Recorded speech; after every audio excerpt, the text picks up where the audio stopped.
desain lebih luar biasa. Pernah saya kasih tahu ya, kalau kamu cuma jago mengoperasikan software grafis, maka daripada kamu lama-lama kuliah, sekarang juga kamu mengundurkan diri aja. Mendingan kamu kursus komputer grafis, sebentar juga kamu jadi desainer, katanya. Itu para operator yang di digital printing, jago-jago nggak mereka yang desain? Jago. Terus anak SMK, jago-jago nggak mereka ngedesain? Jago. Ada yang dari SMK ini di sini? Ada dulu saya kenalan sama kamu ya. Udah dari SMK udah jago. Terus kamu lihat sekarang semua software semacam Canva sudah menyajikan desain? Iya. Lah kalau kamu cuma bisanya begitu, cuma bisa taruh gambar, taruh warna, taruh huruf, maka kamu gak usah kuliah, buang waktu, buang biaya. Kalau kamu cuma bisa itu, segera saja bikin surat pengunduran diri. Ya Ahnaf ya? Ya kan? Ya, tapi kalau kamu mau lanjutin kuliah, kamu harus punya kelebihan dari mereka itu semua. Apa itu kelebihannya? Kamu harus dalam tentang konsep. Tidak cuma konsep desain, tapi konsep pesan. Ingat ya, semester 1 dulu. Kalau artis, masih ingat artis dengan graphic designer, apa bedanya? Ayo dulu semester 1 tuh saya kasih tahu. Bedanya graphic designer atau desain grafis dengan artis. Masih ada yang ingat? Artis, kata dasarnya art. Masih ada yang ingat? Yang saya tulis di chat. Ya. Ayo. Kalau artis tuh sesuatu berdasarkan ide sendiri, berdasarkan idealisme sendiri. Oke.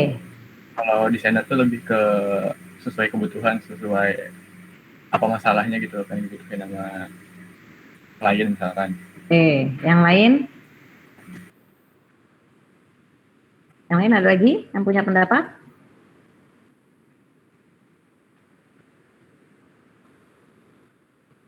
Ayo. Ada yang salah? Ayo berpendapat. Kalau kamu nggak ngomong pasti nggak ada yang nempel yuk di kepala deh. Kalau cuma dengerin doang, apalagi sambil rebahan. Ayo buka-bukain coba yang lain. Ini Bu, desain itu apa? Desain itu sebuah solusi ke sebuah masalah. Kalau seni itu sebuah pertanyaan pada sebuah masalah itu, Bu. Kalau Gitu, desain Bu. itu sebuah solusi dari masalah. Iya, kalau seni itu Kalau seni pertanyaan ke sebuah masalah, Bu. Oh, Oke. Jadi kalau kamu nyari masalah, kamu jangan ke seni ya. Itu justru pertanyaan untuk memunculkan masalah gitu ya. Kira-kira kayak gitu ya. Ruwet banget dong jadinya kalau berurusan sama orang seni ya. Karena dia mempertanyakan masalah ya nggak? Iya, Bu. Begitu maksud kamu? Iya, Bu. Ini dari buku quotes, Bu. Yes, ya, oke. Nanti kita harus punya referensi bukunya, buku textbook ya. Karena kita anak kuliahan ya, jadi referensinya buku textbook, bukan buku non fiksi begitu.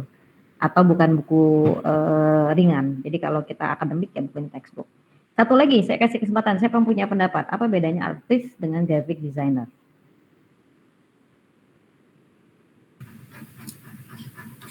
Kalau artis itu nggak kebatas waktu kali ya Bu. Terus kalau Artis nggak kebatas waktu, oke. Terus ya, kalau desainer itu kan dia ada deadline-nya gitu tuh Bu. Oke. Berarti kamu deadlineer ya? Deadline itu date pakai date atau date pakai date mati? Secara bahasa. Mati, Bu. Mati.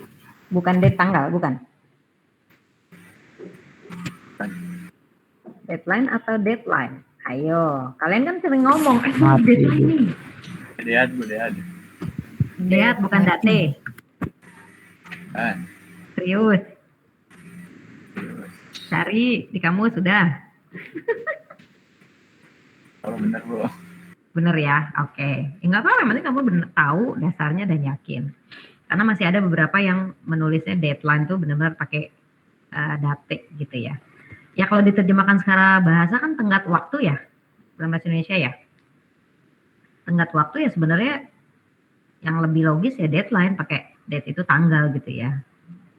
Tapi kalau orang bule sana disebut deadline itu garis mati gitu kan.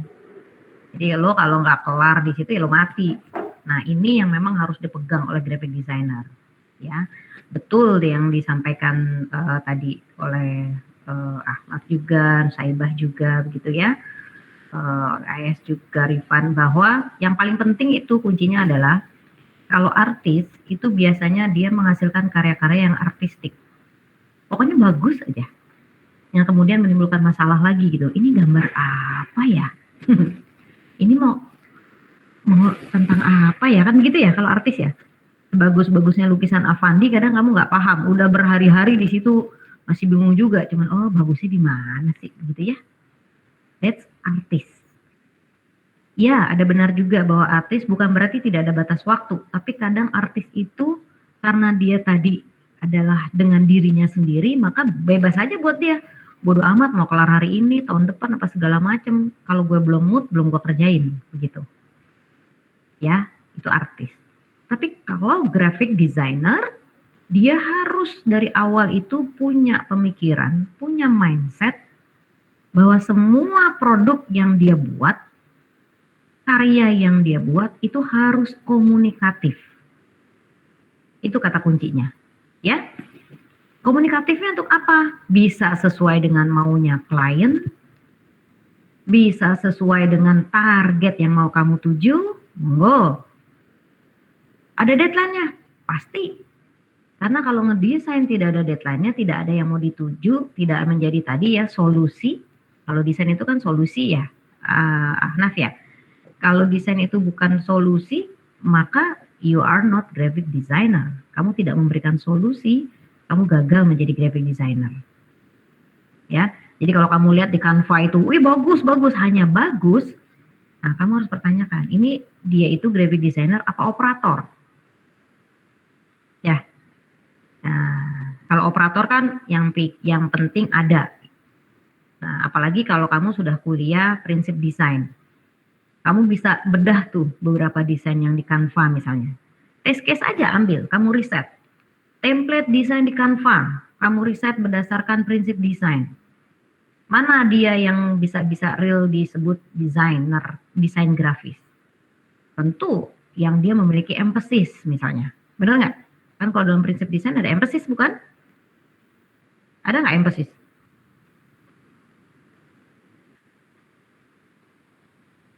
Udah belajar prinsip desain? Ayo, semester 4. Udah. Ada emphasis nggak di prinsip desain? Ada, Bu.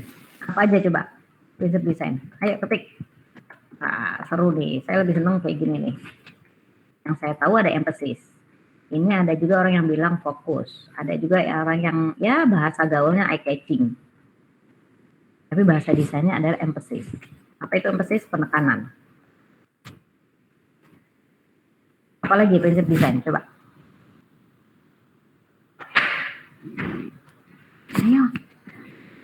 Ayo, biar kita nggak ngantuk, tulis di chat.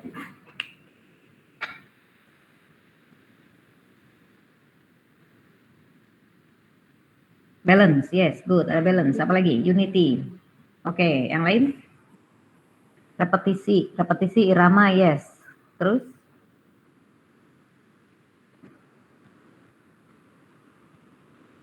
Apa lagi? Masa cuman 4? Balance keseimbangan, ya. Unity kesatuan, ya. Balance, unity, emphasis, repetition, rhythm, hierarki, oke. Apa lagi? Ayo ada lagi prinsip desain. Ya pada buka di catatan nih. Hahaha. Buka apa googling? Ya, cepetan googling sama buka catatan kuliah. Oposisi. Komposisi kali maksudnya. Ya Diva, komposisi ya maksudnya. Iya kayaknya Bu. Kita nggak sedang bicara politik ya, jadi nggak ada oposisi di sini. Komposisi ya. Ayo ada lagi loh, yang penting banget.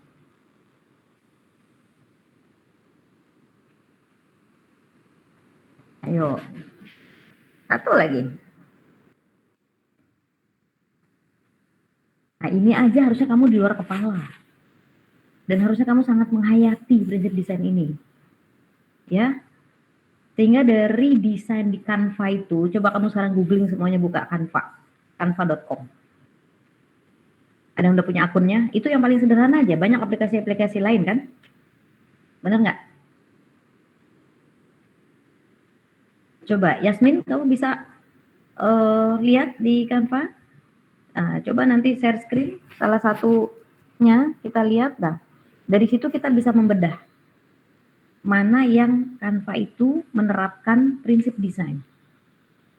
Nanti kamu identifikasi, empasisnya ada apa enggak, komposisinya bagaimana, ritmenya ada apa enggak, unity-nya ada apa enggak, balance-nya, balance asimetris apa simetris, kontrasnya gimana, itu bisa kamu cari. Bisa kamu bedah. Ya. Nah, nanti dalam periklanan ketika kita sudah membedah yang namanya message strategi, maka message itu yang harus menjadi emphasis. Jadi kalau kamu mau ngedesain bantu UMKM, kemudian dia mau jual minuman, let's say adalah jamu, ya. Dan karena sekarang lagi pandemi, katanya jamu itu menjadi sehat, maka message utama yang mau kamu jual adalah benefit jamunya, brandnya, atau promo diskonnya. Kan kamu harus milih, nggak mungkin tiga-tiganya di desain kamu itu gede semua. Kalau desainnya gede semua ketiga pesan itu, berarti kamu tidak menjalankan prinsip desain, tidak ada yang emphasis, yang kontras, gitu. Jadi harus ada message yang disampaikan, strateginya seperti apa. Nah itu nanti kita belajar di periklanan, ya. Kamu harus menggali produk untuk keluar message strategi. Dan itu panjang perjalanannya. Bahkan sebetulnya setengah semester aja nggak cukup. Tapi nanti saya kasih case berdasarkan kelompok, ya. Ada yang personal, ada yang kelompok. Mungkin di minggu awal bulan-bulan pertama personal, case-nya menggali product knowledge. Jadi product knowledge nggak cuma sekedar informasi produk dan kemudian informasi customer, tidak. Yang namanya product knowledge adalah namanya juga product knowledge, jadi pengetahuan tentang produk, nggak ngomongin customer sama sekali. Itu yang tadi saya bilang, saya luruskan dari sisi akademik. Yang namanya product knowledge secara keilmuan adalah seluruh informasi mendalam terkait produk, belum menggali audiensnya atau targetnya. Sampai sini clear ya, saya luruskan ya. Tadi siapa yang bilang bahwa product knowledge juga termasuk itu? Saya. Nah, ya, Ayat ya. Ayo. Ya, yang namanya product knowledge, ya, pengetahuan tentang produk. Nah, jelas nama bahasa Indonesianya aja begitu ya. Nah, kalau di dalam brief ada lagi nanti tentang target audience, yes. Kan lain-lain tuh, ada product knowledge, ya kan? Ada project background, product knowledge, kemudian target audience, kan gitu ya dalam brief ya, bener nggak? Nah, product knowledge itu khusus tentang produk, gali sampai mendalam. Nanti kita bahas ada yang namanya tangible dan intangible. Clear? Oke. Kita hanya sampai jam 9 aja. Di pertemuan pertama ini saya pengen menantang diri kamu. Ini menantang ya. Minggu depan kita ketemu lagi dulu dengan online ini. Saya minta Anda mempresentasikan ya product knowledge. Produknya adalah diri Anda sendiri. Anda sebuah produk bukan? Coba terus dicek semuanya. Siapa yang setuju bahwa Anda adalah produk?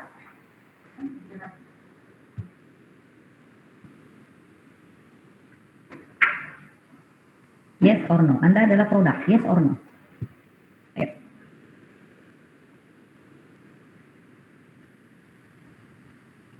Ayo. Yasmin, Andrea Putri. Ayo, yes or no? Kalau kamu males buka mulut, coba tolong tulis aja di chat. Alia. Alia ada dua, ada Alia Sabrina sama Alia Sari. Yang mana yang dipanggil Sari, yang Alia? Halo, are you still there, guys?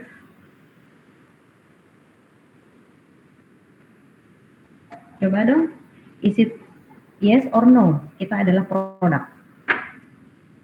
Coba tolong tulis di chat, saya pengen hitung. Berapa yang yes, berapa yang no?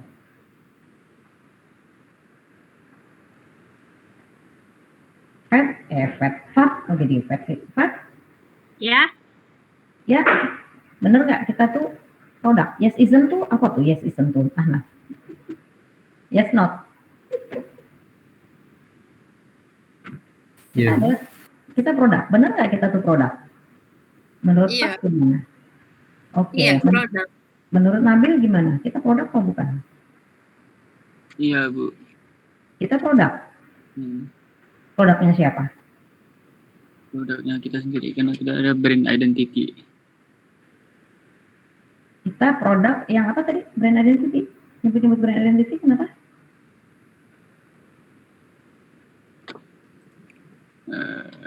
Apa? Nita, Aldo, Every.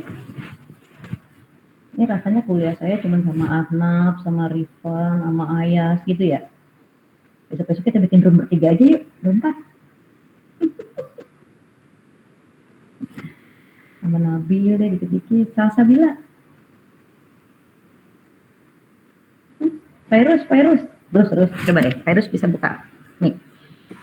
Ya, Bu. Yes, kenapa kamu bilang kita adalah produk? Produknya siapa? Produk dari buat pikiran kita sendiri mungkin, Bu. Kenapa? Dari pikiran kita sendiri.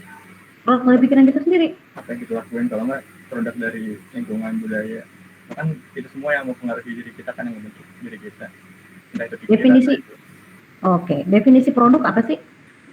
Produk itu suatu kalau dibilang barang kita bukan barang ya. Suatu Coba. lagi yang dihasilkan. Coba Rifan, kalau secara akademik definisi produk apa? Kalau di dalam ilmu marketing kan ada produk gitu ya. Definisi produk apa sih? Barang atau jasa yang diperjualbelikan kan. Diperjualbelikan. Iya. Oke, itu kalau dari definisi marketingnya. Tapi kalau dari sisi hanya produk, apa definisi produk? Barang atau jasa, Barang atau jasa. Kita barang atau jasa? bukan dua-duanya. Bukan dua-duanya, siapa bilang? Tapi kenapa kamu bilang yes? Mungkin karena kita tuh diciptakan, Bu, gitu. Yes. Tapi kita bukan barang. Yes. Apapun yang di-create, ini seproduk. Kita ini produk Tuhan, bener? Nah, Iya, jadi kita ini produk, jangan salah. Makanya ada yang namanya personal branding, bener nggak? Ya, itu kalau kamu mau kampanye, kalau kamu mau nyalon dari DPRD, kamu jadi ketua. Kan sekarang banyak tuh lagi tren kepala desa muda. Silakan dah, kamulah yang mau membangun desanya, sok atuh jadi kepala desa, ya. Nah, karena kamu nyalon tuh, bener nggak? Dan kamu harus campaign, ya. Nah, kamu campaign kan berarti kamu harus punya personal branding kan? Campaign itu mulai dari, kalau kita bicara komunikasi ya, ada komunikasi nonverbal ya. Ingat nggak ada pesan nonverbal? Masih ingat? Ya, pesan nonverbal. Nah, kalau misalnya ini secara umum ya.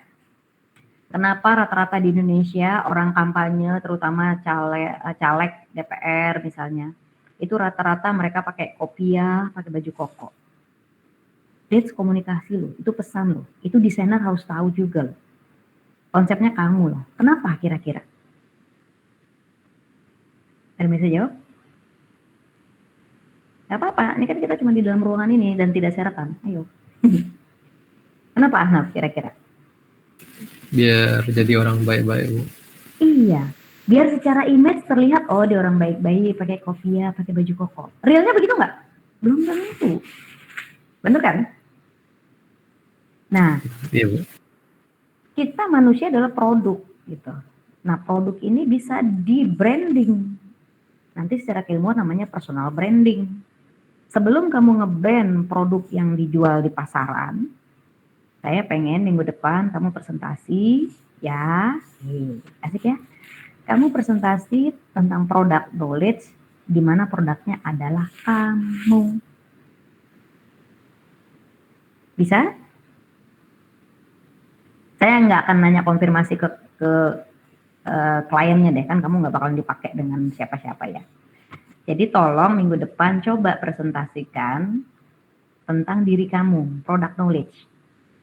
Ya, misalnya nih, saya sedikit dulu kasih informasi ya. Product knowledge itu, ya karena ini kuncinya untuk kamu message. Product knowledge itu dibagi dua, ya. Ada tangible komponen. Apa itu tangible? Coba dicari. Dan intangible komponen. Coba, udah ketemu apa itu tangible? Ayo, Google Translate ke, apa ke di situ? Nyata, Bu. Nyata. Kalau intangible? Ya, tidak nyata, Bu. Tidak nyata. Contoh ya, tangible komponen. Kalau product knowledge-nya adalah refund.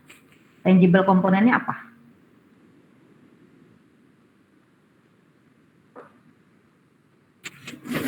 Tubuh fisiknya, Bu. Yes. Laki-laki, rambut. Kamu rambutnya apa, ikal ya, Pan ya? Laki-laki, rambutnya ikal, hitam, berkacamata, tingginya 172, oh enggak ya, enggak tahu deh. Itu tangible komponen ya, Nak. Ya, misalnya bentuk wajahnya lonjong, kemudian dan seterusnya, kaki sepatunya nomor sekian, dan lain-lain yang kelihatan, itu tangible komponen. Clear sampai sini? Lalu intangible-nya apa sih dari refund? Personality. Ya, good personality. Oh, murah senyum, ramah, helpful, hangat, whatever it is. Bisa ya? Ya, minggu depan kita presentasi product knowledge tentang dirimu. Semuanya. Kan nggak lama, sebentar. Mungkin kamu nggak pernah aware. Nah, kalau kamu mau memastikan, kita nggak bisa mengukur diri sendiri, kamu tanya teman terdekat. Pasti di antara sini pasti ada teman dekat ya. Atau kamu tanya teman dekat di rumah, atau tanya ibu kamu. Bu, Pak, menurut Bapak saya orangnya gimana sih? Wah, kamu tuh pemarah. Ya. Terus saya nggak apa-apa product knowledge. Paham ya? Intangible dan tangible. Ini saya tidak ingin menguliti Anda, tapi mulai mengenal dari mulai belajar menggali produk itu dari diri kita sendiri. Nanti baru kebayang. Paham ya? Sip? Bisa ya minggu depan? Nggak susah. Kita selama ini tentang diri kita juga tahu, bisa minta masukan dari yang lain, bisa menurut kita sendiri. Jadi kita melakukan SWOT untuk diri kita. Oke? Oke, tolong sampaikan kepada yang tidak hadir. Minggu depan nanti saya random, saya harus memberi kesempatan satu-satu untuk bisa present, terutama yang hari ini tidak open mic, begitu ya, supaya saya pengen dengar suaranya, pengen lihat wajahnya. Jelas ya, Panji? Ji, masih hadir Ji? Panji? Oh gitu, oke. Suara, tes. Nah, tuh sekarang tes, lulus. Ji? Lag, Bu. Ya, tadi ya. lag.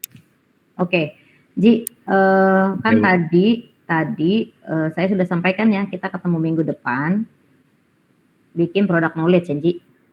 Iya, Bu. Product Tadi. knowledge-nya, denger ya. Oke, siap. Product knowledge-nya tentang dirimu ya, Ji. Iya, siap, Bu. Nah, diri kalian masing-masing ya. Yang tangible dan intangible ya. Oke? Oke, siap, Bu. Sip. Kalau demikian untuk pertemuan pertama ini saya cukupkan sampai di sini dulu. Kita ketemu lagi insya Allah minggu depan. Saya memang belum masukkan materi, jadi nanti materi mulai minggu depan saya masukkan. Jangan lupa untuk tetap membaca-baca dari berbagai sumber ya. Karena dosen itu memberikan materi paling 10%, paling banyak 20%. Lagi pula kalau materi itu kamu googling sebentar, e-book banyak. Ya. Tulisan-tulisan blog banyak. Jadi kalau saya terlalu banyak memberikan materi juga nanti kamu lama-lama enek, jadi mendingan kita diskusi dari materi yang saya sampaikan di PPT. Begitu ya. Oke, terima kasih. Sampai di sini saya tutup. Alhamdulillah rabbil alamin. Wabillahi taufiq wal hidayah. Wassalamualaikum warahmatullahi wabarakatuh. Kita belum foto bersama. Kita foto bersama dulu sebentar. Oh, ntar saya disuruh bukti kehadiran. Ini ada yang absendat. Ayo, ada yang mau foto kamera, foto bersama? Yuk. Mana kameranya? Kita foto dulu sama yang ganteng dan yang manis. Wih, Pat, keren banget, Pat.